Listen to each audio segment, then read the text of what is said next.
continue to praise as we will sing that the endless praise of God is here forevermore. His love that endures forever. Come on, kapatid. Clap those hands for God as we sing, He is God. Come on. You are God. And we lift you up. And we lift you up. We will keep singing. We'll keep praising. We won't stop. Come on, church. Giving all we got. Cause you're worthy of all glory. And oh, there is no other. You are forever. God, you are over all. Over all. There's nobody like you. No one beside you. Come on, we sing it out, church. To you. Lift those hands and wave for the living God. Every night and day, yeah, with no delay, let endless praise resound. We sing to you. Oh, this endless praise, Panginoon, let it resound. You have the love, Panginoon, that you have given us. We will hold on to this. We will sing together that boundless love that never ends. Come on, church. Boundless love, oh, like before the sun, your glory eternal never stops. We will give all that we got. Creation, come on, wait. Oh, there is no other. You are forever, Lord over all. There's nobody like you. No one beside you. Come on, if we can jump, let's jump, jump, jump to you. An endless praise resound. Every night and day, with no delay, there's endless praise resound. To you, oh, to you alone, God. There's endless praise resound. Every night and day, with no delay, there's endless praise resound to you. Oh, it's great to be in your presence, God. Look at your people, giving you back all the glory that you deserve. Together we sing, we will lift you high in this place. Come on, church. We'll lift you up, up, up. We will give your love, a love, love, love. Because for everything you've done, we will give all back the praise. Come on, kapatid, once again. We'll lift you up, up, up. Giving you a love, love, love. For everything you've done, done, done. Oh, we give you all the praise. Hallelujah. Thank you, God.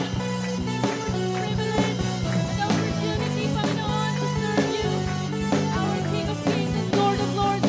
Together we declare, let endless praise resound. Ang hina, hindi ko kayo marinig. Our goal is to lift the voice to the gates of heaven. Come on, church. Sing. To you.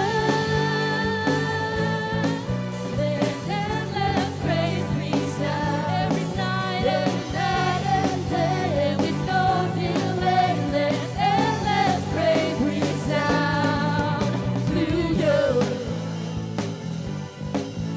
Lord, we know you are in the midst of us right now. Hallelujah. This endless praise that we offer you, it's because you are great, you are powerful, and you are good. Hallelujah. Come on, church. Clap those hands. Lift it up for Jesus as we sing that His goodness, His greatness. He is a very powerful God. We sing, you are God. You are God, Jesus. You are God. Come on, church, together. You are God, and I am not. So take your place above my life. Because with everything, with all I am, I'm holding on. Come on, together we clap. My life is not my own, so come and take control. 'Cause you alone are good. You are good all the time, and your love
Jesus. There's no other name. There's no other name, no other name like Jesus. There's no other name, no other name like Jesus. You alone, God. Your name is No so other powerful. name, no other name like Let the congregation Jesus. sing, come on, church. You are good all the time, and your love endures forever. You are good all the time. You are Come good. on, clap, clap, clap, clap. You are good all the time, and your love endures forever. Oh, you are good. good all the time. You are good. For the last time, You are good all the time, and your love endures forever. You are good all the time. You are good. You are good. you are good, God. Here are your people. You are good. You are good. You are good. Once again, church, together we sing. You are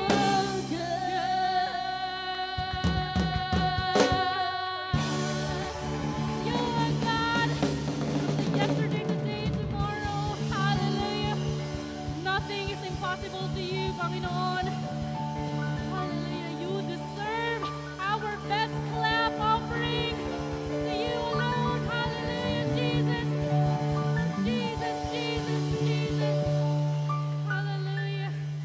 Hallelujah. Thank you, Father God, for giving us such voices, Panginoon, so that we can give all the thanks, Panginoon, from the different season in our lives, Panginoon, that you are there. Hindi mo kami pinabayaan, Panginoon, sa anumang parte ng aming buhay. Nasaan man kami, O God, but still, you are standing beside us. You are standing behind us, Panginoon. We know that you truly are here in our lives. As we sing the song, may this song be a declaration. And may this song be a song of prayer to Him alone. That we cannot walk on this earth without our God, without Jesus Christ in our life. Come on, church. We sing, I have never.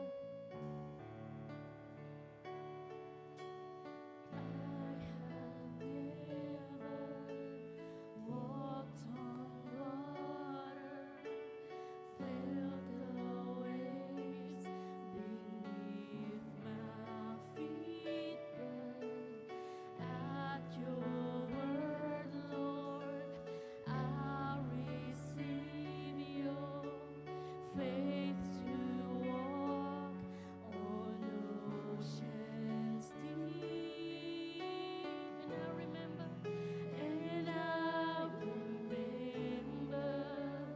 how you found me in that very same place, in that very same place.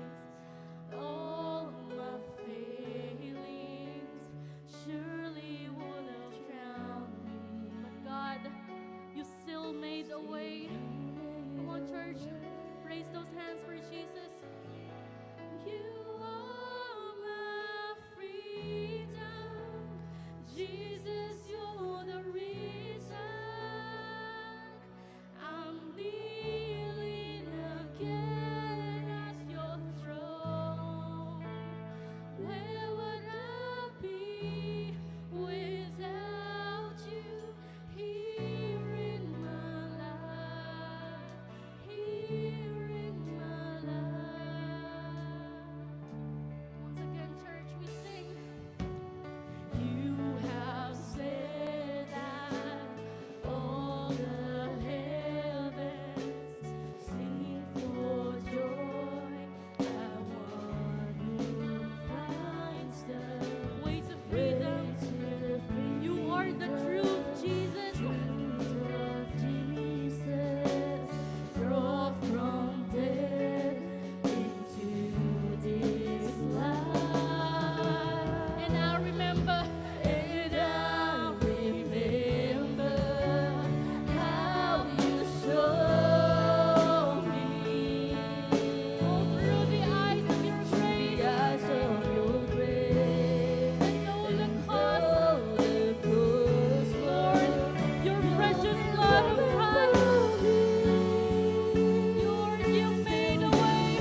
blood was shed just to save us from our sin. Lord, from the moment that you said it is done, you rose from the dead, and you now are the God of miracle, the God of wonders. Together, church, let's sing. Oh Lord, you search me. You know my way. You know my ways and every failure, oh God. Even when I fail you, I know that you love us. I know you love me. Or your holy presence, your holy presence that surrounded me, surrounded me. Panginoon, in every season of our lives, you are there. You never let us go. That's why we know that you love us. You love me. Once again, we sing, I know you love me. Let's raise those hands for Jesus as we sing. At the cross above me, where your blood was shed for me, oh God. There's no greater love. There's no greater love, oh God, to give us your one true Son. You have overcome that grave. Your glory is in the highest place, and nothing can separate us from you, Father. Thank you, God. Thank you, Lord. Thank you for your goodness, your kindness, your glory. Come on, church, together we sing. You go before me. You go before me. You shield our every way. You shield our way. Your hand that never let us go. Your hand upholds me. Oh, we know, Lord. We know you love me. We sing at the cross.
At Sunday morning to everyone. Minsan pa, malakas ng palakpak kung ikaw ay naniniwala na ang tapat ng Diyos noon at magpakailanman. Amen.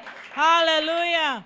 A pleasant Sunday morning to everyone and to our online viewers. Salamat for joining us today in worshiping our King and our Savior. Amen. Our Lord Jesus Christ. Amen. Tayo po ngayon ay nagpapatuloy sa ating magandang serye sa buwan ng Hunyo. Okay, sino po ang nandito last Sunday? Pumalakpak! Wow! Siguro po marami tayong natutunan sa ating Panginoon. At ngayon, itutuloy po natin ang ating series na pinamagatang Legacy, Living a Godly Mark. So, if you were here last Sunday, natutunan po natin, when you say legacy, hindi ito pinag-uusapan ang dami o ang mga bagay na nakuha mo dito sa mundo. Amen po ba? So, we're not talking about the properties or anything that you have or you possess. Kasi kung yun, ang tawag po doon ay inheritance. Now, when we talk about legacy, ang legacy po, ito po ay hindi nakukuha sa patagalan dito sa mundo. Okay? Hindi sa paramihan, hindi sa palakihan, o hindi sa patagalan. Paano ko po nasabi yon? Because in the Bible, alam niyo po, kung babasahin po natin ang Biblia, meron po doon mga Bible characters, though na maikli lang ang natala, ang na-record tungkol sa kanila, but they were included in the heroes of faith in Hebrews 11. For example, si Abel. Okay, you know si Abel, kapatid ni... Akala ko, Noah, sasagot nyo, pababalik nyo kay Sunday school eh. Okay, si Cain, kapatid ni Abel, natala po siya sa Genesis 4:2. Okay, nagkaanak si Adan at si Eva, pangalan ay si Cain, and then si Abel. And then, anong ginawa na ni Abel? Nag-offer siya, and pagtapos nun, patay na. Okay? So, but, maikli, short, and yet, he was included in the heroes of faith. But unlike Methuselah, sa Genesis din natin matatagpuan yun, si Methuselah, he lived for 969 years, pambihira. Siya ang pinakamahabang taon na nabuhay dito sa mundo. Siya yung tao na pinakamatanda na nabuhay dito sa mundo. And yet, ano lang ang tala sa kanya? Si Methuselah at siya ay nagkaanak. Then. Yun lang. Okay? So, hindi ito patagalan. Okay? Hindi ito patandaan para ikaw ay matandaan. Amen po ba? So, ang ibig sabihin nito, pag sinabi legacy, hindi ito patandaan, kundi ito ay patapatan. Amen? So, sabi nung last Sunday, the heaven recognized not the successful, but the faithful. So, anong ibig sabihin nun? Hindi po masama na maging successful tayo dito sa mundo. Pero higit na maganda, naging successful ka dahil alam mo, naging faithful ka sa ating Panginoon. Okay? Na naintindihan mo na lahat ng success mo, na hindi mangyayari sa buhay mo yon, hindi mo makukuha sa buhay mo yon kung hindi ka sinamahan ng tapat na Diyos. Okay? So, yun pong ibig sabihin nun. Amen po ba? So, hindi ito patandaan, hindi ito patapatan, pero ito ay patapatan at patamaan. Anong patamaan? Patamaan ng buhay sa harapan ng ating Panginoon. Kaya no wonder, pag atin kayo ng church, lagi sasabihin na, lagi akong pinapatamaan. Totoo naman. Bakit tayo lagi pinapatamaan? Kasi nagiging manhid na tayo. Nakakala natin, ginagawa natin, tama pa rin, pero mali na pala sa harapan ng ating Panginoon. And praise God, tinutuwid niya tayo. Ibig sabihin, mahal tayo ng ating Panginoon. Amen. Hallelujah. Okay, so ang pag-aaralan po natin ngayon, it's about a great reminder. Okay? So ang dalangin ko, so when you say legacy, it talks about, legacy means is how you live, not how you live, but what you will live. Okay?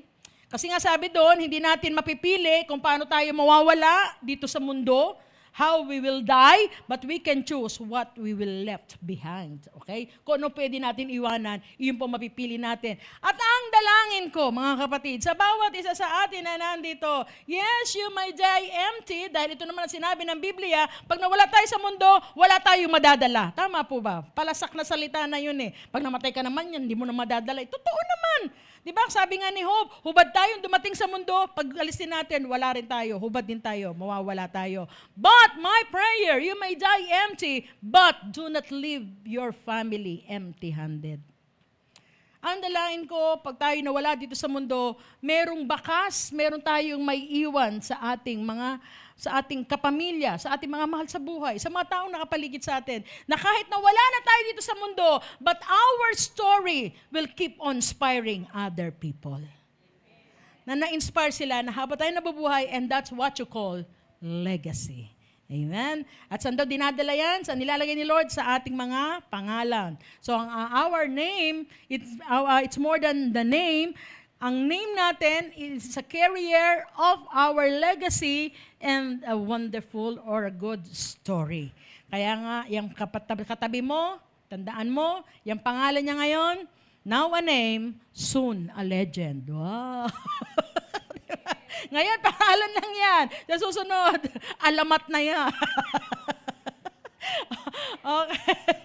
Okay. Ngayon po pag-uusapan at pag-aaralan natin ay tungkol sa buhay ni David. Okay. One of my favorite Bible characters is David. Okay. Sino ba si David? Sa 1 Samuel 13:14, if I'm not mistaken, binigyan siya ng titulo na si Lord mismo nagsabi, the man after God's own heart. Okay? And even in Acts 13:22, ganyan din ang pagkakasabi sa kanya, the man after God's own heart. Sino ba si David? David once, minsan si David, once he was an adulterer. Once he was a liar, he was a murderer. Okay? So marami pong nagkaranasan si David na sinasabi natin hindi kagandahan, and yet he won the title, the man after God's own heart. Marami siyang issue sa buhay. Pero ano bang sikreto ni David? Paano niya nakuha ang titulo na yan? Amen. Siguro lahat tayo dito, ako nga, sabi ko, Lord, hindi ko man makuha ang title na the man after God's own heart, okay lang sa akin. Presi, the woman after God's own atay. Ganon, di ba? Amen naman.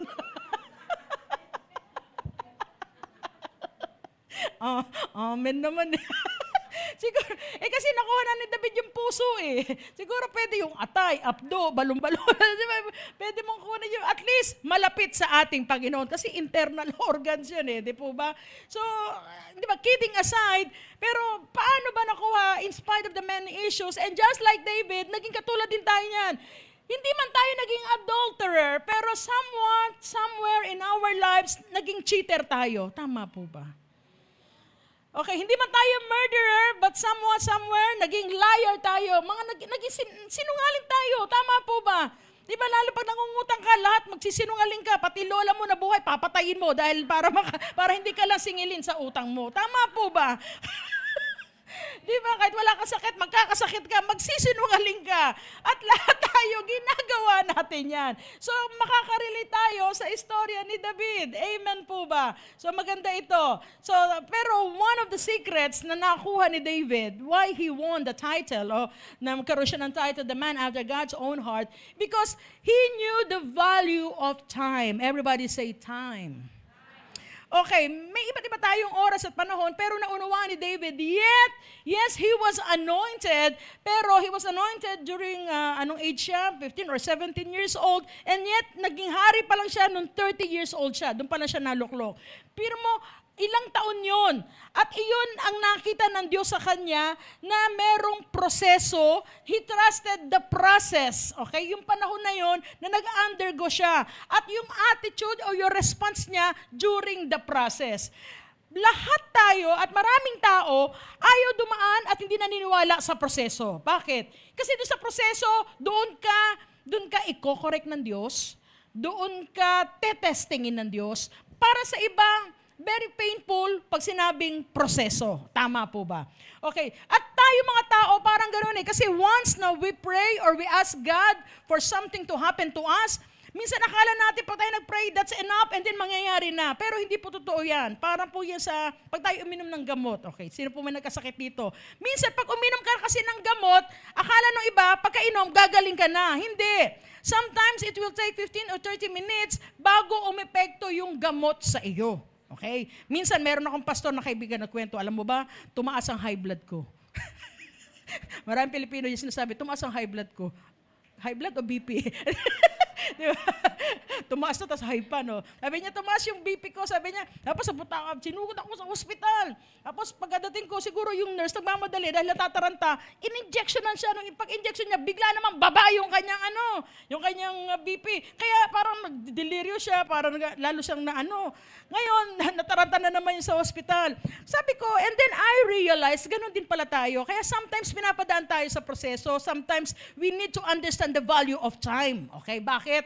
Kasi nga, bawa na nalang ka, Lord, magkaroon ako ng 1 million. Baka nakatanggap ka ng 1 million, magdeliryo ka rin. Tama ba? Lord, gusto ko na sasakyan. Pag nagkasakyan ko, saan ka na pupunta? Di ba? Natataranta ka na. O, di ba? So, yun ang problema. Kaya minsan, kailangan matutunan natin the secret na natutunan ni David, the value of time, the value, yung process na pinagdaanan niya sa buhay niya. Okay, kasi nga ito yun eh. Even if you believe God and yet you do not trust the process, still, you will not enjoy the journey. Ang buhay natin dito sa mundo ay isang paglalakbay. Pag hindi mo naintindihan kung paano kumilos o gumawa ang Diyos, lalo na pagdating sa time, you will not enjoy your journey. Tama po ba? Okay, so ito po ang maganda pag-aaralan natin ngayon. Tandaan po natin, this is ang panahon, ang oras, kailangan natin maintindihan because time is very important to each one of us because time is the only common thing on earth that all humans have. Anong ibig sabihin nun? Hindi man tayo magkakapareho ng laman ng wallet ngayon. Hindi ko alam kung makapalang wallet nyo ngayon. Hindi man tayo magkakapareho ng laki ng bahay ngayon. Hindi man tayo magkakasing lapad ng waistline ngayon. Pero magkakapareho tayo na meron 24 hours a day. Tama po ba? Kaya lang ang tanong, yung oras mo ay oras ko.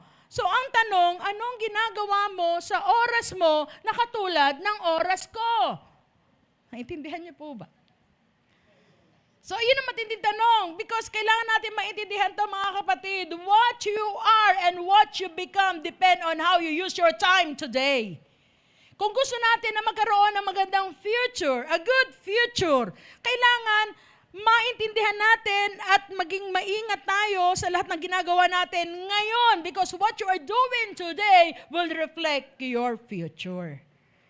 Amen po ba? At naintindihan ni David yun na kailangan sa bawat sitwasyon ng buhay ko may tamang tugon ako kasi yes, I was anointed as a king so lalo ako magiging maingat ngayon para mapasa akin nga kasi ang plano ng Diyos magiging hari ako eh. At iyang katabi mo, somehow, somewhere, magiging hari at reyna yan. Yeah. Sabi niya, parang di ka maniwala. Ito ang katotohanan, time is unstoppable. Hindi natin kayang pigilin ng panahon. Tama po ba? But, time is controllable. And who is the one who will control the time in our lives? No other than our God. Okay? Ang Diyos ang may control sa lahat, hindi lang sa ating buhay, kundi sa ating panahon. So ang gustong sabihin sa atin ng Diyos, habang may oras ka pa, pagbutihan mo na.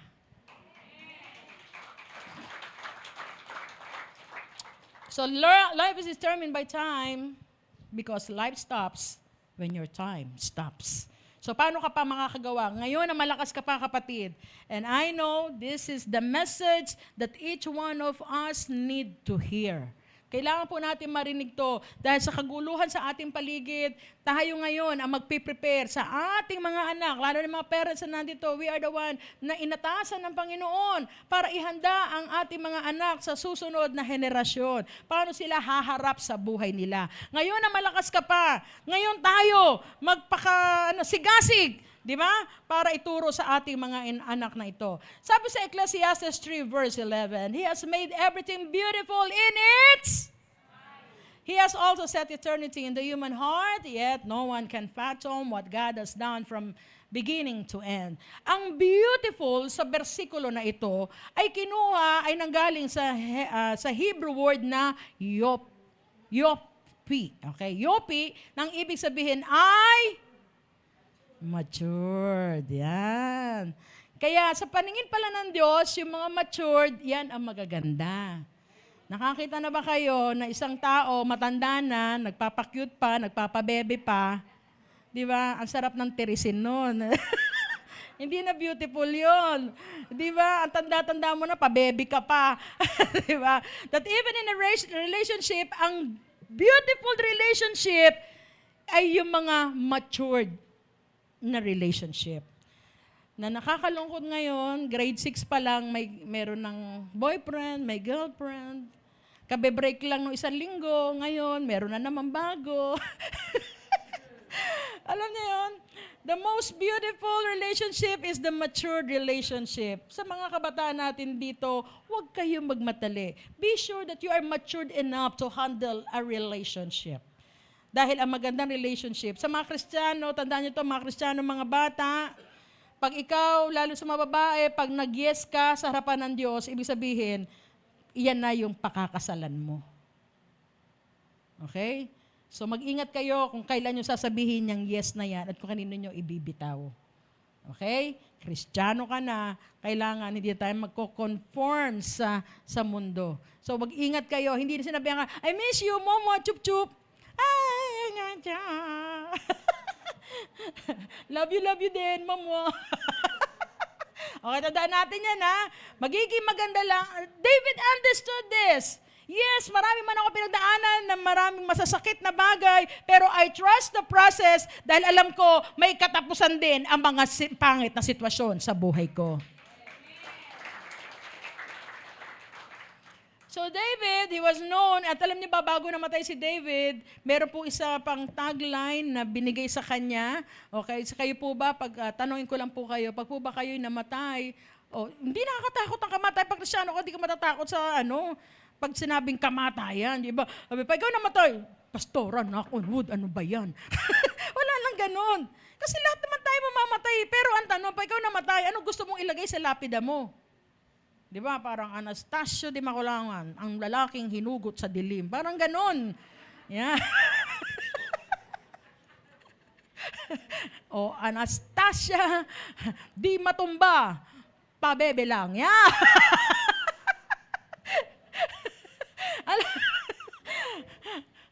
Di ba? Minsan naman iba, Gregorio di maano, bangungot lang ang katapat. Ganon, di ba? Ano pag gusto nyo? Alam niyo si David, bago siya namatay, he gained another title. And it is found in Acts 13:26. Sabi doon, the man who fulfilled the promise of his generation.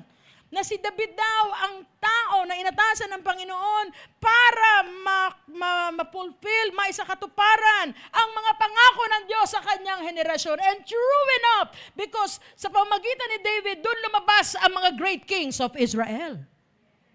And more than that, sa kanyang lahi nagmula ang ating Panginoong Hesukristo, the King of Kings and the Lord of Lords.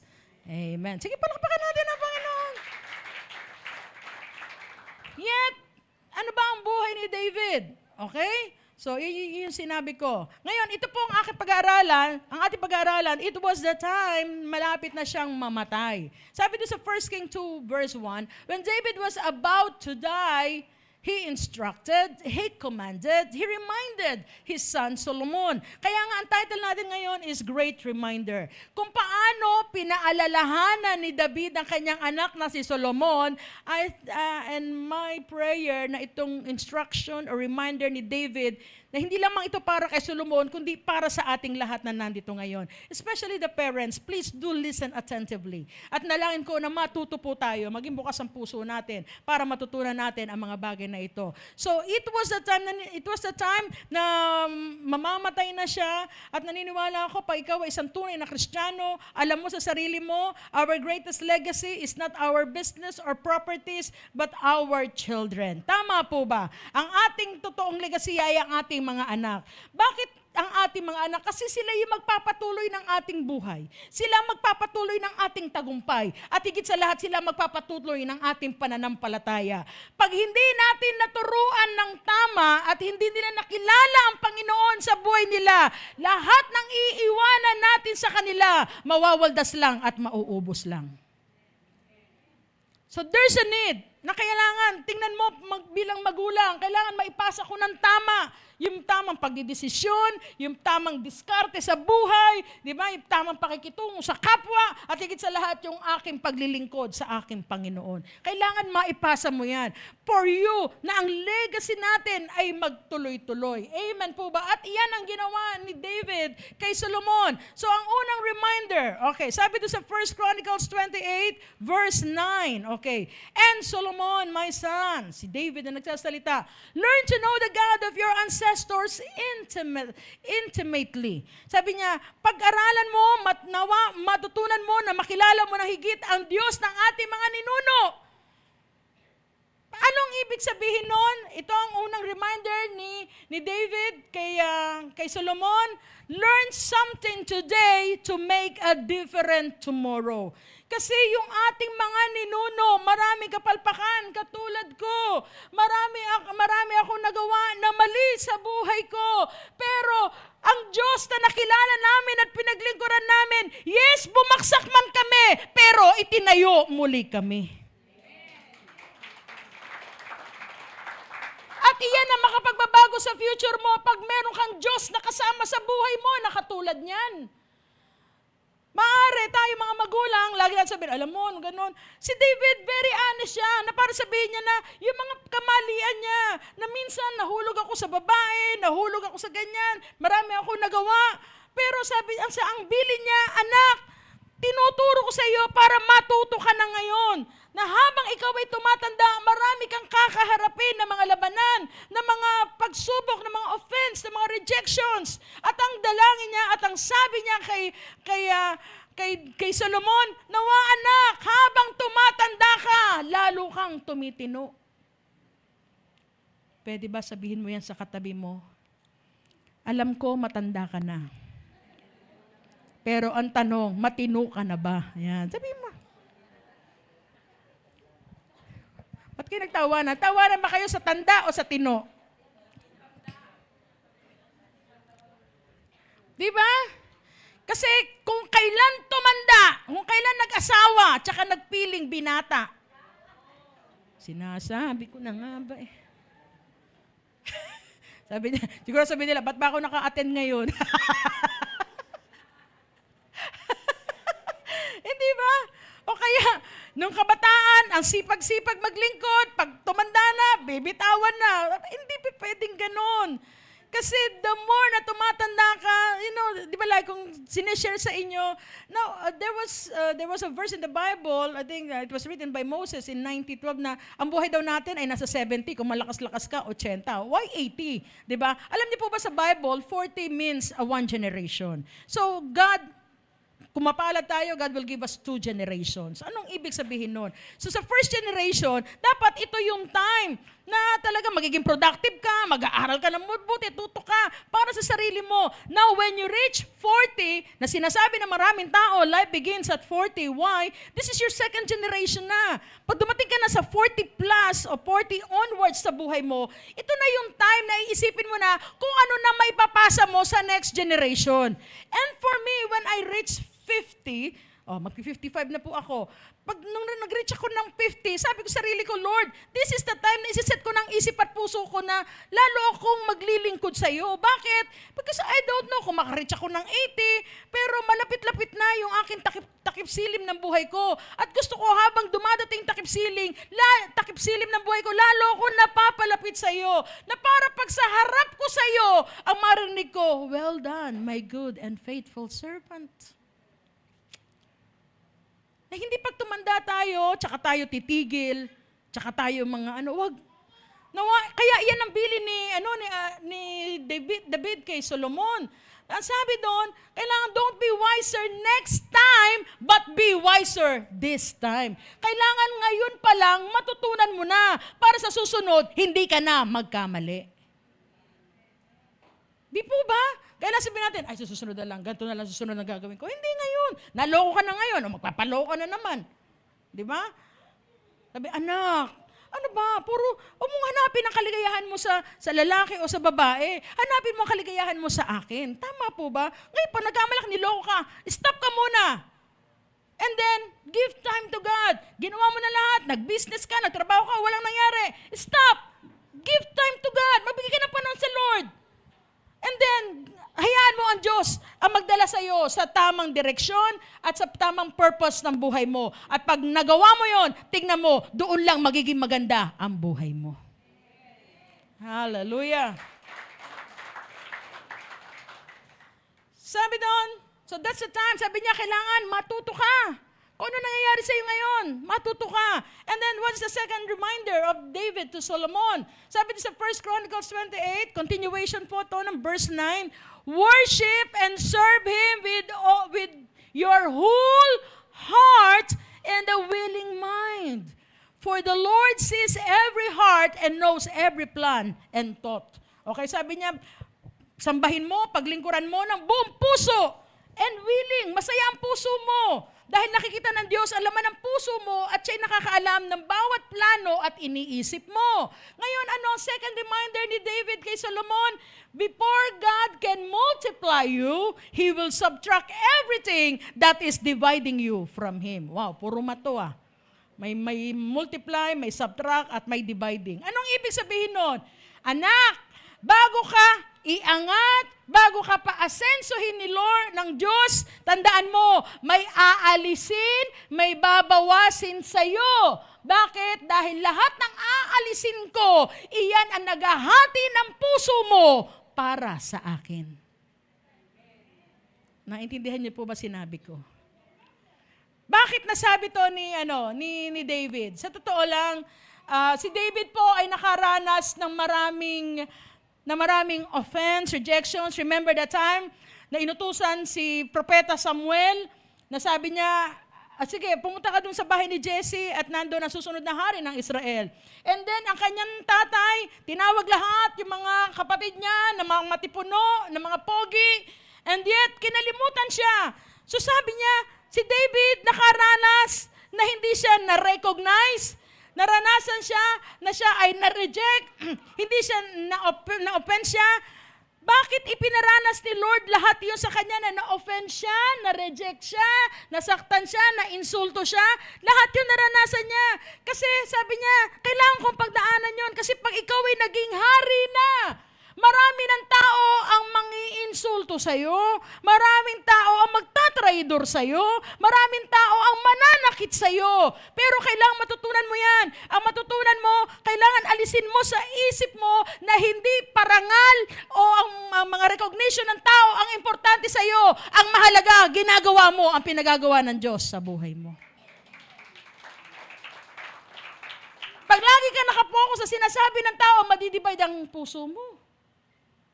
Mawawala ka sa focus. Tama po ba?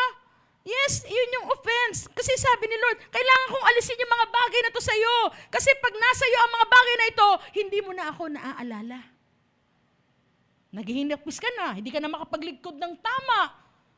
Nawawala ka na, nadidivide ng puso mo. Nanghihinawa ka na, tumitigil ka na.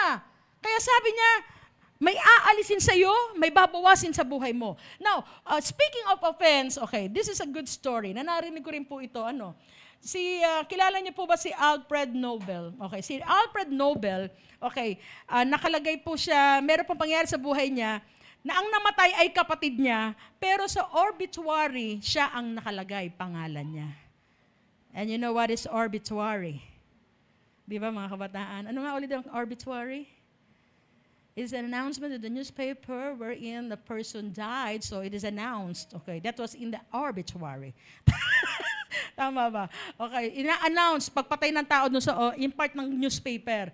Ang nakalagay, si Alfred Nobel, pero kapatid niya namatay. Sabi niya, baka mag-anak niya, sabi niya, kung ako sa'yo, ididemanda ko yan eh. Sabi niya, ang laking insulto niya na, offensive yan. Pero sabi niya, kasi bukod sa pangalan niya, ito pa nakalagay, the merchant of death is dead. Ang businessman na nagkakos ng maraming ng kamatayan ay patay na. Kasi Alfred Nobel was the inventor of a dynamite. Siya po yung nagano ng invento ng dinamita. At nung nalagay sa obituary yung kanyang pangalan, sabi, very offensive.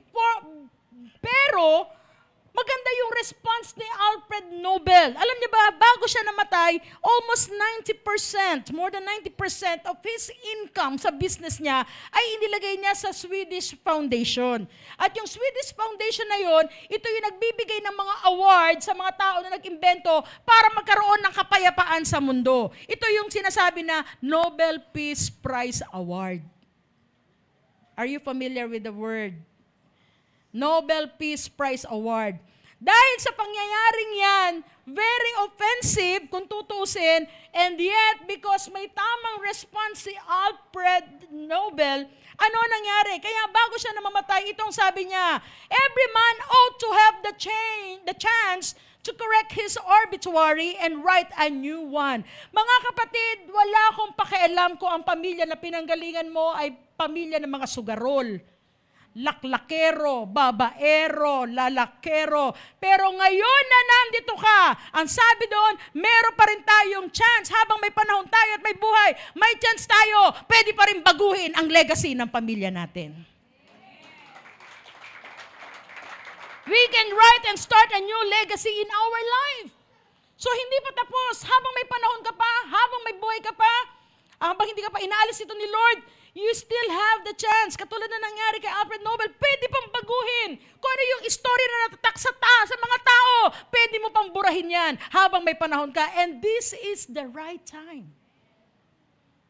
Amen po ba? Kaya minsan yung mga offense sa atin, makakatulong sa atin eh. Because sabi doon kay Alfred Nobel, that was a wake-up call for him. Kaya binago niya. Tandaan po natin, life is 90% on how you respond to the 10% you cannot control. Like ko po sinasabi dito, sa lahat ng ginagawa natin, sinasabi natin, there's always reaction. Meron lagi reaction ang mga tao sa paligid natin. And we cannot control those reactions na maririnig natin. Hindi natin makokontrol yan sa ibang tao kung anong gusto nila sabihin sa atin, kung ano ang tingin nila sa atin. Pero ang kaya mong kontrolin, which is very important, this is 90% of your life, yung kaya mong kontrolin ay yung response mo sa mga taong yun. Amen po ba? Kaya nga, si David, sabi kay Solomon, anak, pag ikaw'y tumatanda na, may mananakit sa'yo. Oo. Merong magbebetray sa'yo. Oo. May mag-iinsulto sa'yo. Oo. Pero tandaan mo, your life is too short and your calling is too great to be offended by something small. Pambihira, sabi niya, anak, ang laki ng plano ng Diyos sa ating pamilya. Malaki ang plano ng Diyos sa buhay mo para ma-offend ka. Kasi minsan sa totoo lang, ito nakakalungkot. Mag-isa church, hindi ako nakamayan ni Pastora. Hindi ako nakamayan ni Pastor. Hindi na ako atin dyan. Oh. Di ba? Nagsumbong ang anak mo, Mami, hindi ako pinahiram ng crayons doon sa ng Sunday school teacher. Halika, lipat tayo ng church. Huwag na tayo dyan sa church na yan. Diba, napakasimple lang. Minsan, ito lang yung na-offend ka sa maliit na, alam mo yun, bakit ganyan ang itsura mo ngayon? Bakit ang lipstick mo ang pula-pula? Ayoko na dyan sa church na yan. Pati lipstick ko tinitignan. O, diba? Samantalang dito ka ginagamit ng gusto. Nandito yung calling mo.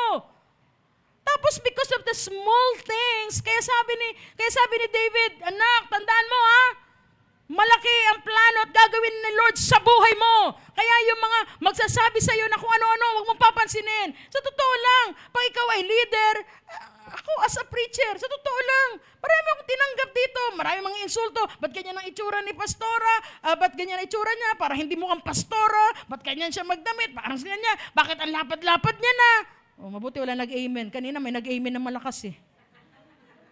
Sa first service, sabi ko, ba't ang lapad-lapad niya? Sabi pa naman, amen! Huy!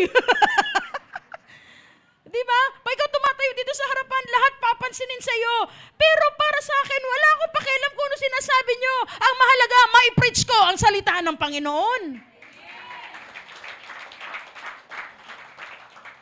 At yan ang reminder ni David kay Solomon. Just the small things. Pabira, kakalimutan mo yung malaking calling sa iyo ni Lord na magpapabago ng buhay mo at ng lahi mo.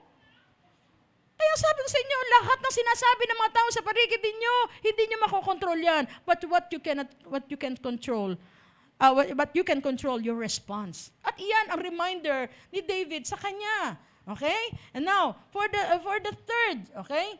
So, sa third, kaya tandaan po natin, mga kapatid, tingnan natin, kung ano man nararanasan mo ngayon, yes, masasaktan ka habang tayo lumalakad sa pangako ng Diyos, pero you have to undergo that process that God is doing in your life. Amen po ba? So ang pangatlong reminder sa 1 Chronicles, medyo maikli lang po ito. 1 Chronicles 28 verse 10. So take this seriously, sabi ni David.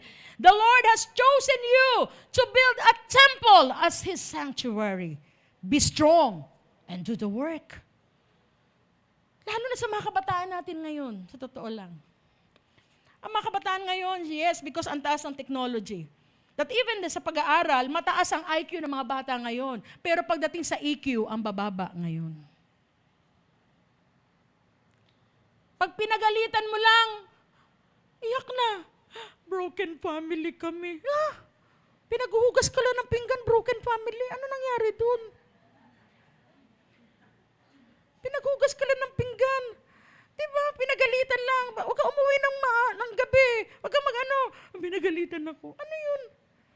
Kaya mga bata daw ngayon IQ, and meron po ako napakinggan na isa sa parenting, sabi niya, parents, please, walang masama na maging matalino mga anak natin. Pero make sure, disiplinahin din natin. Why? Because pag ang anak mo ay smart o matalino, yes, he or she can finish fast. Magsisimula siya na mabilis. Pero pag hindi siya disiplinado, ang kaibahan nun, pag disiplinado ang anak mo, he will finish stronger. At ang buhay na ito ay puno ng labanan.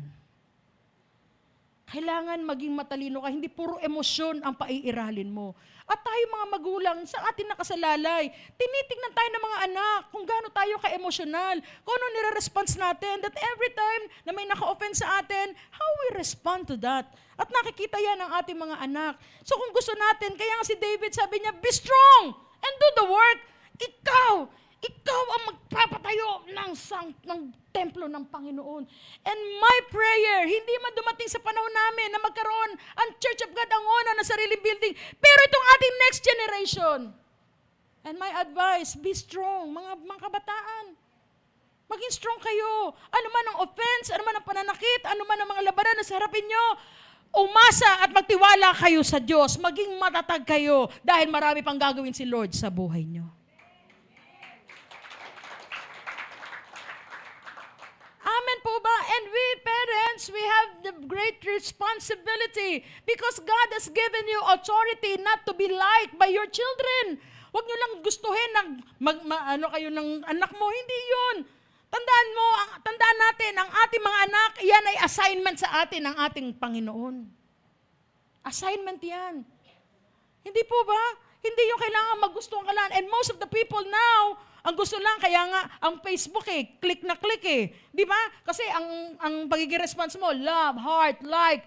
O pag nag-post ka, hindi ka na-like. Di ba malulungkot ka? Ay, wala nagmamahal sa akin, walang nag-ano.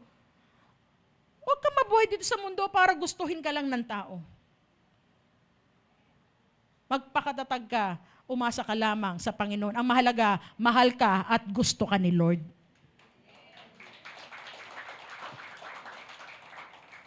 Third reminder, sabi ni David, anak, tandaan mo ito, Solomon, be quick to repent when you fall and quick to give grace when others fall.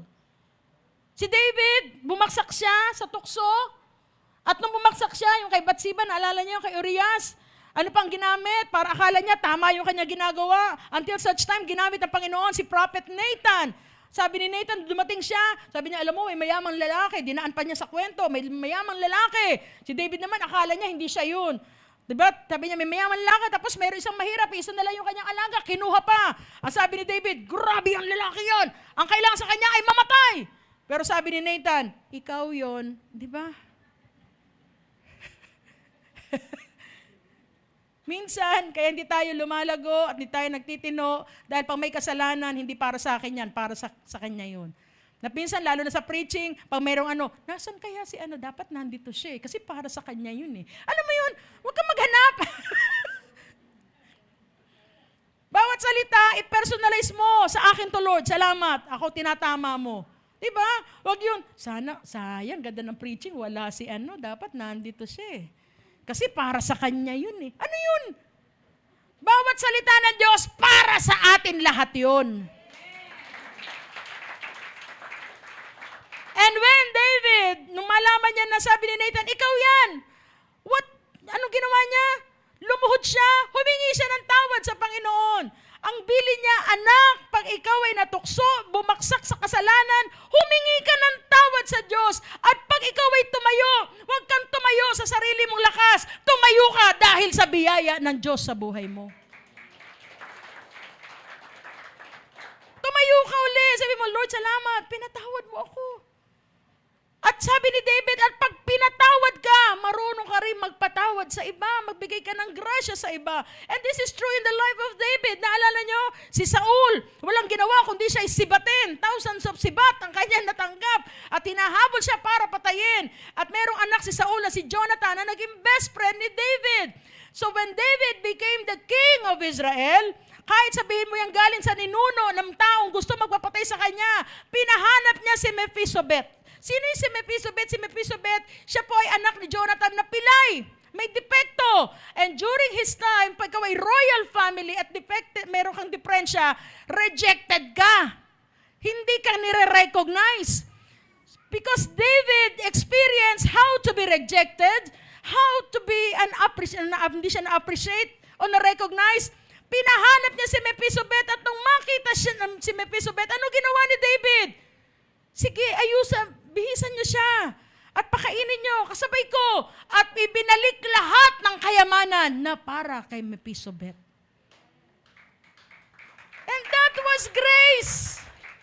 At minsan ganun tayo, minsan mga kapatid. Ikaw nakaranas ka na nawalan ka, naghirap ka, nagkulang ka, naranasan mo rin na nangutang ka.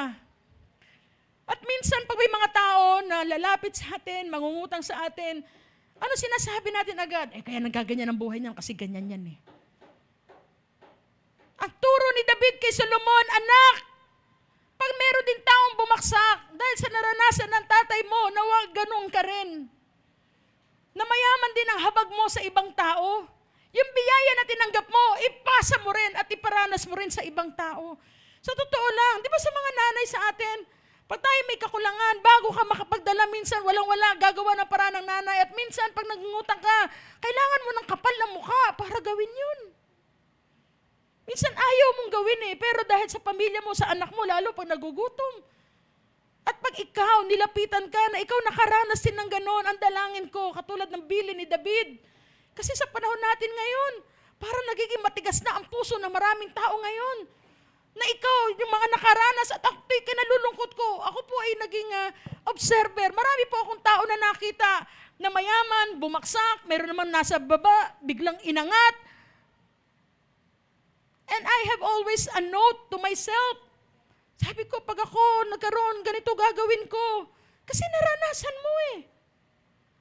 Kaya nga sabi sa biyaya, si David naintindihan niya, biyaya lang lahat ng ito, anak. Kung magkaroon ka ng posisyon, biyaya ng Diyos sa'yo yan. Pag ikaw nanalo sa mga labanan, biyaya ng Diyos sa'yo yan. At yung biyaya na yan, huwag mong ipagdadamot sa iba. Dahil pag naranasan nila ang biyaya ng Diyos, doon sila maniniwala ng higit sa ating Panginoon. Amen po ba? Kaya sabi ni David, iyan ang third niya. Kaya mga kapatid, tayo na nandito, alam natin, lahat tayo, marami tayong issue sa buhay. Amen po ba? Pero just like David, nawa yung mga karanasan natin, yung mga issues, yung mga pinagdadaanan natin, lahat yan pampatino sa atin ng Panginoon. Kasi gusto ni Lord, tumanda ka. Ang hirap sabihan tayo ng mga tao, tumanda to, walang pinagkatandaan. Gusto niyo po ba masabihan ng ganyan? Ito, tumanda na itong taon to, parang walang pinagkatandaan. Samantala pa ito tumanda talaga to, grabe. Pag nagsalita yan, full of wisdom. O, di ba? Marami kang matutunan sa taong yan. Nawa ang dalangin ko, maging ganun po tayong lahat. Amen po ba? Okay, so lahat tayo, May ginagawa at pinaranas si Lord sa atin. Now, I would like, before tayo magtapos, I would like again to tell to you the story of an elephant and the dog. Naalala niyo po ba yung storya na to? Nagbuntis po yung dalawa ng sabay, okay, ang aso at ang elepante. Di ko alam kung paano sila nag-usap, pero ito po yung kwento. Interpret ko na lang po, ano. Okay. After 3 months, nanganak yung aso. Wow, nagkaroon sila ng 3 puppies. And yet, yung elepante, buntis pa rin. Okay? So, after 6 months, nanganak uli yung puppies, and then yung aso, nagkaroon ulit siya ng 3 puppies. Pero yung elepante, buntis pa rin. Tapos lagi siya, sinabihan siya ng aso na, ano? Sabi niya, nakarami na ako, ikaw wala pa rin, buntis ka pa rin. Sabi niya, 6 na anak ko, ikaw wala pa rin. Siguro, sinagot na ng elepante itong aso dahil sa kanyang pambubuli. Ang sabi ng elepante, I only gave birth to the one in 2 years. Ako'y nanganganak sa loob lang ng 2 taon. Pero, but when my baby hits the ground, the earth feels it. Pero itong dinadala ko, pag lumabas to, mararamdaman ng lahat ng tao sa paligid ko. When he crosses the road, itong anak ko, pag lumabas to at siya dumaan, lahat mapapahinto. At sila'y mamamangha. Kapatid, minsan, matagal bago mo makita yung hinahanap mo at tinatanong mo kay Lord o yung request mo kay Lord. Para lang tayo yung elepante, minsan talaga you need dumaan ka sa proseso Bakit minsan matagal? Because you are a carrier. Baka yan dinadala mong yan. Iyan yung salvation ng buong family mo. Baka yan dinadala mo. Iyan yung freedom, yung pagpapalaya ng Diyos sa pamilya nyo. Pagpapalaya sa kahirapan o anumang mga sumpa. Kaya matagal. Pero ang kailangan natin, dumaan tayo sa proseso just like David. Ang sabi pa ng elepante doon sa aso, what I am carrying is mighty and great. Ikaw kapatid ngayon, maaring dumadaan ka sa sitwasyon na akala mo, nasasaktan ka, na-offend ka, maraming naglalaban-laban sa iyo at marami ka naririnig sa paligid mo. Pero sabi, katulad ng reminder ni David kay Solomon, be strong! Because what you are carrying is mighty and great. Ikaw ang nagdadala ng pagbabago sa pamilya mo. Ikaw ang magdadala ng pag-asenso ng pamilya mo. Ikaw ang nagdadala ng kaligtasan ng pamilya mo. You are the carrier. At ang gusto ni Lord, katulad ng reminder niya, tandaan mo lagi, yes, marami, sabi ni David, marami mangiinsulto sa'yo. Maraming mananakit sa'yo. Maraming magtatraidor sa'yo. Maraming mananapak sa'yo. Pero magpakatatag ka. Dahil malaki ang plano ng Diyos sa buhay mo. Huwag mong ipagpalit yung malaking panawagan at plano ng Diyos sa buhay mo because of just small offenses. Totoo yun, maraming mag-o-offend sa atin.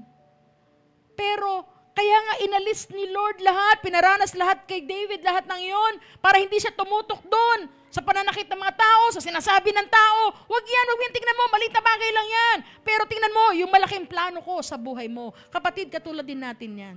Parents, please, how you respond today, dadalhin yan ng mga anak natin. Isang salita lang, how you react, how you respond. Nakikita ng mga anak natin yan.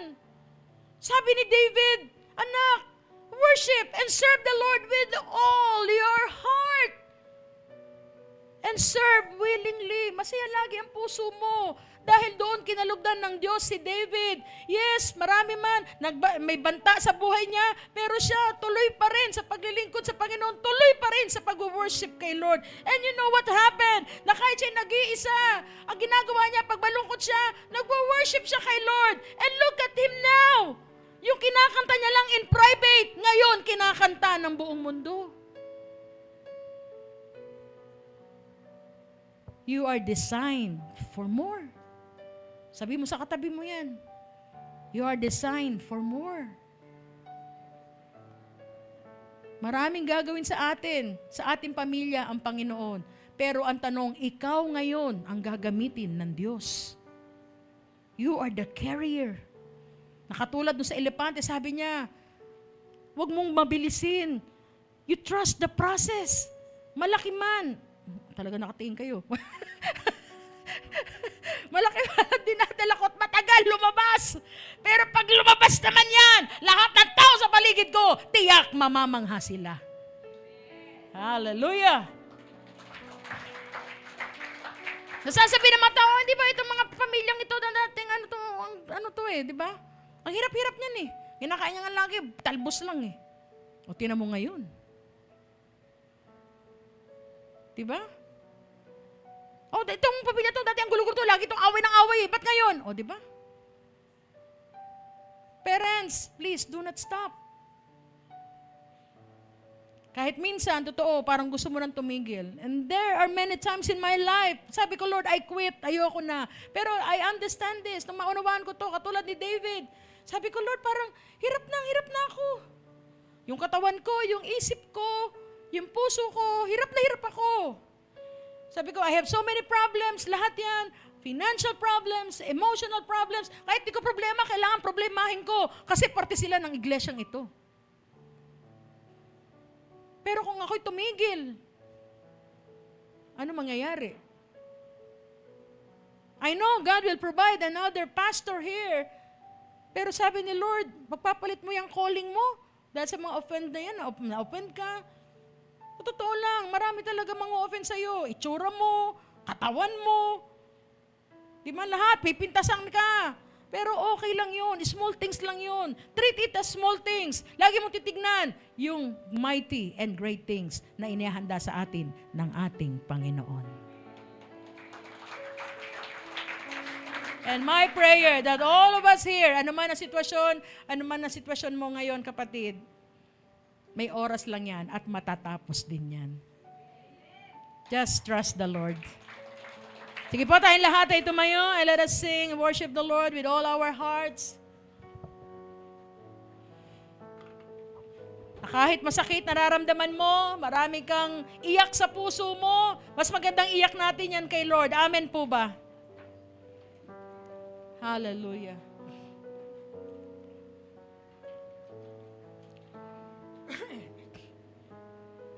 Hallelujah.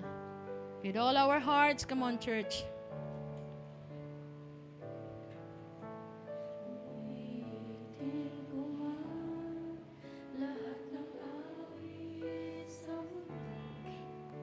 Di kayang ilarawan ng kadakilaan mo.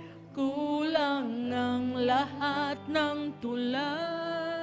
Kulang maging mga salita upang ihayag ang kabutihan mo. Awitin ko man lahat ng awit sa mundo. Di kaya ilarawan ng kadakilaan mo. Kulang ang lahat ng tula.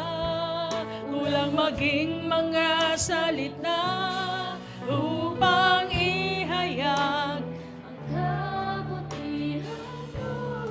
Lahat na nagtitiwala sa Diyos. Wala kang katulad. Come on, hallelujah. Wala nang hihigit Worship the Lord with our whole hearts. katulad. Buong pusong pagmamahal. Wala nang kapantay sa'yo. Ikaw ang Diyos noon pa man. Maging ngayon at kailanman. Sa Habang panahon. wala kang katulad. Pwede po bang mag-worship ngayon, mga magulang lang, mga parents? Let me hear the voices of all the parents. Ipakita natin ano man ang bigat ng pinagdadaanan mo. Lalapit tayo sa Lord. And let your children hear how you worship the Lord. Mga magulang, hallelujah.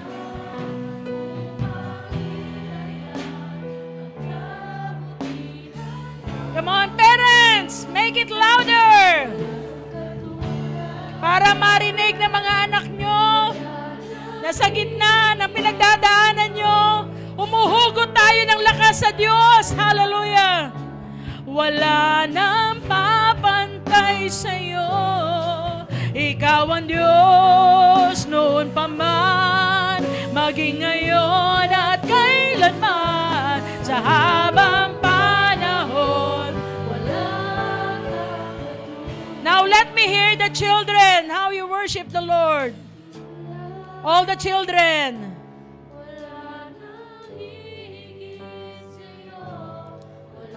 How you worship now. Ipakita mo that you are ready na ituloy ang pananampalataya ng mga magulang ninyo.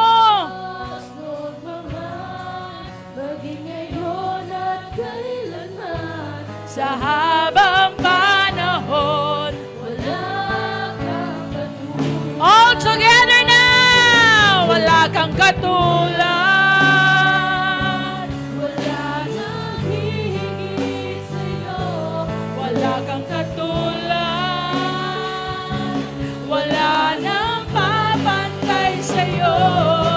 Ikaw ang Diyos noon pa man. Maging ngayon at kailanman, sa habang panahon, wala kang katulad. Let the congregation sings. Come on. Kang katulad, wala nang hihigit sa'yo. Wala kang katulad, wala nang papantay sa'yo. Ikaw ang Diyos noon pa man, maging ngayon at kailanman, sa habang panahon, wala kang katulad. Sa habang panahon. Habang panahon, wala kang katulad. Sa habang panahon. Hallelujah! Salamat po sa iyo, Panginoon, na minsan pa ipinaunawa mo sa amin. Lord, hindi namin alam kung paano kami mawawala dito sa mundo. How we will die. But we have a choice kung anong aming iiwan sa aming mga mahal sa buhay at sa aming susunod na henerasyon. Lord, I'm praying that give us the courage. Empowered us with the strength that coming from you. Na anuman, Lord, ang aming kinakaharap sa aming mga buhay, magpakatatag kami, Panginoon. Sa aming mga magulang na nandito, yes, marami kaming labanan, maraming sakit, maraming kakulangan sa amin. Pero Lord, hayaan mo na makita ng aming mga anak, kung dinaranas namin ang lahat ng ito, sa iyo lamang kami lumalapit at kumakapit, Panginoon. Nawa, Lord, ang legasiya na ito na may pagpatuloy nila, higit sa lahat, O Lord, ay magkaroon ng pananampalataya sa iyo, Panginoon. Na ituloy nila ang pananampalatayang ito dahil mawala man kami sa mundo. Lord, they are safe because they are in good hands. That is, in your hands, Panginoon. At ang buhay namin ay magkakaroon lamang ng magandang istorya kung kami, Lord, ay lalakad at mamumuhay dito sa mundo na kasama ka namin, Panginoon. All the success, all the things that we ask, mangyayari lamang yun kung sasamahan mo kami, Panginoon. Lord, salamat sa aking mga kapatid for taking time to be with you in your presence, to be in this church, in this place right now. At alam ko, Lord, anuman, Lord, ang hangarin at panalangin nila sa kanilang puso, sa kanilang mag-asawa, sa kanilang mga anak, let your will be done in our lives, Panginoon. At Lord, lagi kaming magtiwala sa iyo that even the process Kung ito man, Lord, may inaalis ka, may binabawas ka, yung mga bagay na magdidivide ng puso namin, Panginoon. Lord, give us the spirit of discernment, the spirit of wisdom, Panginoon, na maunawaan namin ang mga bagay na inaalis mo sa amin. Hindi para kami saktan, kundi para ihiwalay kami sa mga bagay na naghahati ng aming puso para sa iyo. Because your commandment is this, Lord, to love you with all our heart, with all our mind, with all our strength, and with all our soul. Patuloy niyo pong samahan ang bawat isa at pagpalain, Panginoon. Kung paano namin naharapin ang buhay, bagamat magulo ang nangyayari ngayon, Lord, masumpungan namin ang tunay na kapayapaan sa iyo lamang aming Panginoon. Kaya hindi, Lord, patuloy namin tinataas sa iyo ang bansang Pilipinas, oh God. Lord, you said in 2 Chronicles 7:14 that if my people called in your name will humble yourselves and turn from our wicked ways, you will hear our prayers and you will heal our lands. Panginoon, patuloy niyo pong pakialaman ang bansang Pilipinas, O Diyos, sa lahat ng mga nangyayaring ito. Sa lahat, Panginoon, hallelujah, at maging, Lord, inaalala namin ang aming mga kababayan sa Mindanao na naapektuhan ng lindol, O God. Lord, ang comfort mo, Panginoon, at hindi, Lord, patuloy pa rin tubuan ng pag-asa ang kanilang mga puso, O Diyos, sa panahon, O Diyos, ng trahedya sa kanilang buhay. At sa amin na narito ngayon, Panginoon, nawa, O Lord, patuloy kaming umasa sa biyaya mo. Kung bumaksak man kami, tatayo kami sa biyaya mo. At ang biyayang yan, Lord, ay pararanas namin sa iba. Maraming salamat po, Ama, sa iyong mga salita. Itanim mo po na malalim sa aming puso ang lahat ng ito. Ito pong aming dalangin sa pangalan ni Jesus. Amen.